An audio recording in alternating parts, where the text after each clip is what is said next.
নমস্কার বন্ধুরা, মন ব্লকে সবাইকে স্বাগত জানাই। আজকে আমাদের বাজার থেকে দেখুন ট্যাংরা মাছ আছে, প্যাকাল মাছ, চিংড়ি মাছ, অনেক রকম পাঁচমিশালি মাছ আছে।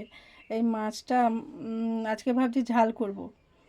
এই ঝাল রেসিপিটা আপনাদের সঙ্গে শেয়ার করব। এই ট্যাংরা মাছ ঝালের জন্য লাগবে পেঁয়াজ কুচি, তারপরে ধনেপাতা কুচি, টমেটো কুচি, কয়েকটা চেরা কাঁচা লঙ্কা। আর মশলার জন্য লাগবে, এটার জন্য মশলা লাগবে যেরকম মাছের পরিমাণ সেরকম মশলা দিতে হবে। তাই হচ্ছে 1 চামচ সাদা সর্ষে, 1 চামচ কালো সর্ষে, 1 চামচ পোস্ত এবং কয়েকটা কাঁচা লঙ্কা। যে যেরকম ঝাল খান সেরকম ঝাল দেবেন। এবার এই মশলাটা আমি শিলনোড়াতে বেটে নিয়ে আসছি। আবার এই মশলা বেটে নিয়ে চলে এসেছি। এরপর মাছটা ভেজে নেব। তার জন্য প্রথমে মাছটাতে নুন হলুদ মাখিয়ে নেব।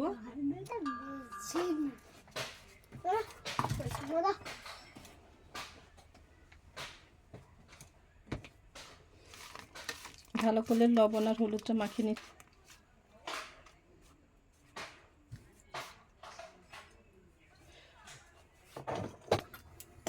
এরপর কড়াইটা উনুনে বসিয়ে দিলাম। কড়াটা গরম হতে থাকুক। এবার কড়াই গরম হয়ে গেছে, এবার তেলটা দিয়ে দেবো। এটা গরম হয়ে গেছে, এবার মাছটা ভেজে নেব।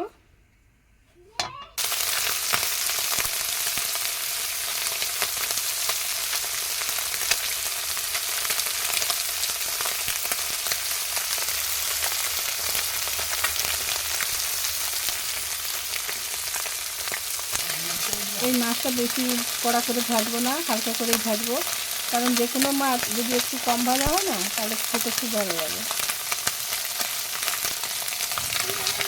এই মাছটা একটু হালকা করে ভেজে নিচ্ছি, কারণ বেশি কড়া করে ভাজবো না, হালকা করে ভাজলে মাছের স্বাদটা খেতে খুব ভালো লাগে। এবার মাছটা ভাজা হয়ে গেছে, তুলে নিচ্ছি।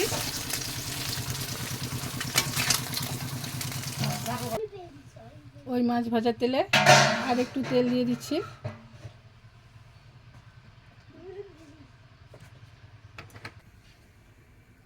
এবার ফোড়নের জন্য কালো জিরা দিয়ে দিচ্ছি।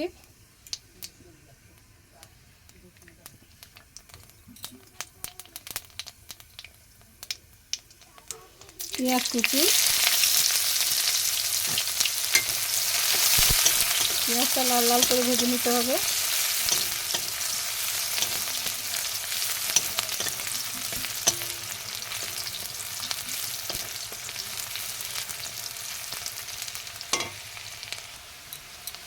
এবার পেঁয়াজটা ভাজা হয়ে গেছে, এরপর টমেটো কুচিটা দিয়ে দিচ্ছি।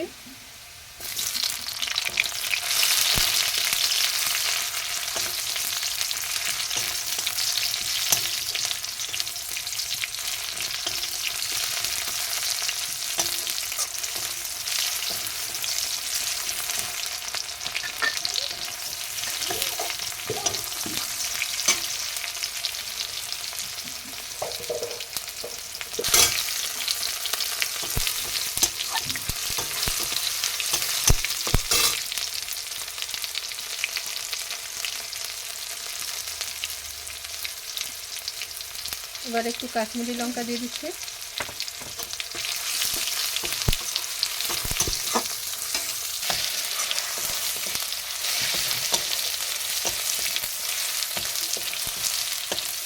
এরপর সে বাটা মশলাটা দিয়ে দিচ্ছি।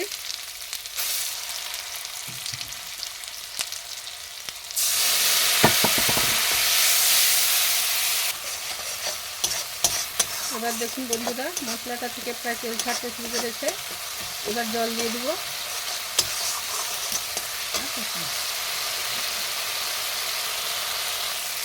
এবার পরিমাণ মতো জল দিয়ে দিচ্ছি।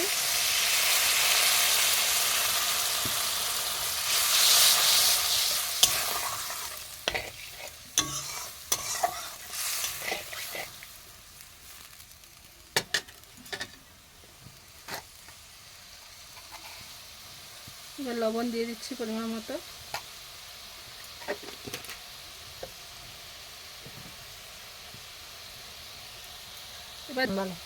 এবার ঝোলটা ফুটে উঠলে মাছগুলো দিয়ে দিব।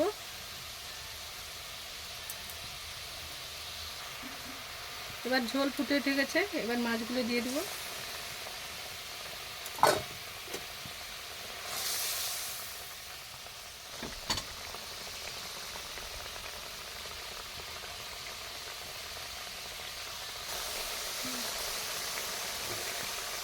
এবার রান্নাটা প্রায় শেষের মাথায়।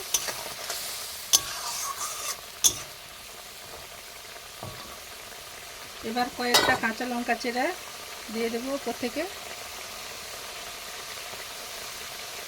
আর ধনে পাতা কুচি দিয়ে দিচ্ছি।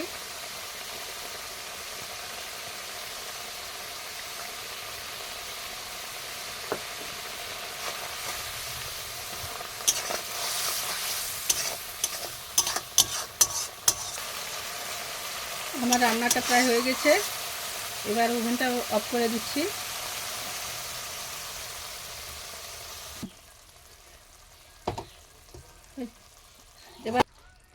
এবার নামিয়ে নিচ্ছি।